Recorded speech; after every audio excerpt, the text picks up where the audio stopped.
It was very important to both Tim and me, and I think to Fox and WWE, to keep the verisimilitude at the highest level possible. Trying to be authentic is selfish for me as a director because it's easier to be real, and it looks better if it's real.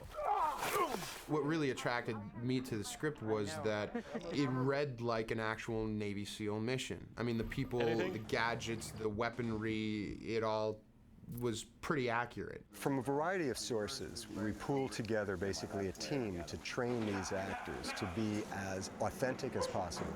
On one hand, Artie Molesky, the stunt coordinator, trained a group of stunt doubles. At the same time, we hired Tom Minder, and Tom Minder is a former Marine drill instructor. 1, 2, 3, 20. When they got here to Puerto Rico, one of the first things we did was have a boot camp. Ready? Booyah! You're shooting 2 shots at once, fingers on the trigger. We did physical training session every morning. Down, up, 7. An obscene amount of push-ups, scissor kicks. Holding weapons and advancing and moving in formation. Drill these guys, get them wet and sandy and kick their ass and just really get them in that mindset of team that's used to working together. Mainly 2 types of missions we go on. Reconnaissance mission and what we call a direct action mission. So what's the Operation Ghost Watch? Strictly recon. I have not really played anything military before, and it's a very intriguing world, and so I was naturally interested in how these guys think, how they operate. When we got them out there in uniform, we had them dealing with a lot of weapons training. Left eye closed, prone position, looking through the scope. Our usual signal for enemy is rifle in the shoulder pointing where they're at. And he's going like this into his eyes.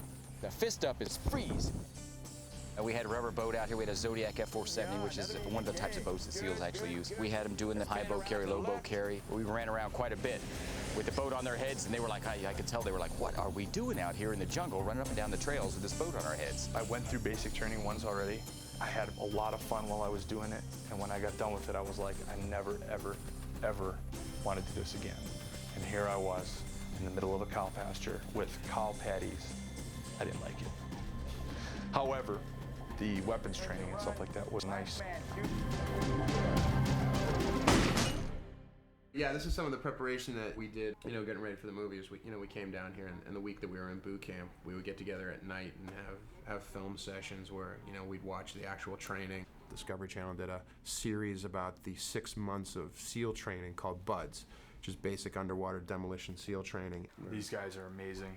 Yeah. What they put their bodies through and what they put their minds through. We all have immense respect for the actual Navy SEALs, and coming into this, all we wanted to do, Tim included, was just make it as accurate as possible. Ladies and gentlemen, this is Master Sergeant Tom Minder. 20 years in the Marine Corps, Marine Force Recon. I know how things should be realistically. I tell people this is how it would be, and then if I'm told that's great, but for dramatic purposes we're going this way, then I know that's okay. The line has been drawn. It's time for me to back off. By the time he sees you, he gets his rifle up, he starts to pull the trigger, suddenly you're on the ground again now. Now he lost you again. That's why we don't stay up very long. But if you jump all the way down like really you would in combat, lay on the ground, then because you're in camouflage, the camera can't see you. So we just go down to the knee. All right, everybody goes down to the knee, shoot, bang, bang, bang.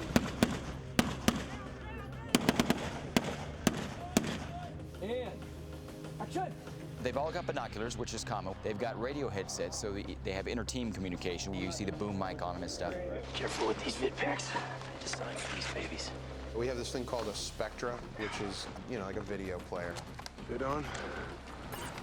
One of the dramatic features is that a lot of the action is being recorded on these shoulder cameras so that the headquarters can watch the actual op. They also at some point had a satellite radio, which is very common. Cluster of radio signals. 118 degrees. You can talk around the world on a satellite radio as long as you get an uplink and the weather's not too bad. Then they have a satellite phone, which they carry. Maybe it's time to get our pound of flesh. I've got a GPS system on my wrist, which is kind of fascinating. So they got maps, compasses, GPSs for navigation. I've got a SOG knife, which is a company, SOG, S-O-G. They make throwing knives and fighting knives. They've got night vision. They've got spotting scopes. So they're using a variety of optics, various types of electronics they're using, which are pretty cool. Well, that's a mean-looking sucker, isn't it? Are these replicas? These are the real ones. They're real ones, okay. Kennedy's carrying the biggest gun of all the guys. He's carrying this big machine gun. It's a SAW. Squad automatic weapon. SAW. Belt-fed machine gun. So he was carrying the big Mongo weapon with the 200-round belt on because he was blazing away on full auto in the battle scenes. I'm happy that I was able to carry that weapon. When I'm pulling the trigger and that thing's just going ratchet, it's a pretty awesome feeling. You've got the Navy SEALs and all their equipment, and my character being a Colombian Special Forces, I mean, they're shooting M4 machine guns. I'm shooting an SA-58 and my Glock. There'll be a point in the movie where none of that matters, and it's mano a mano, fist to fist.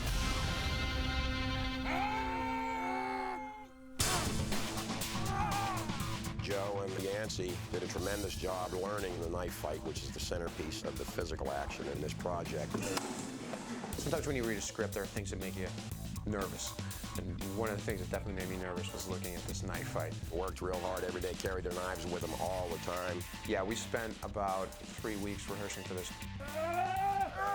Yancey is, going to stab me, and I block the knife with my hand, and the knife goes all the way through.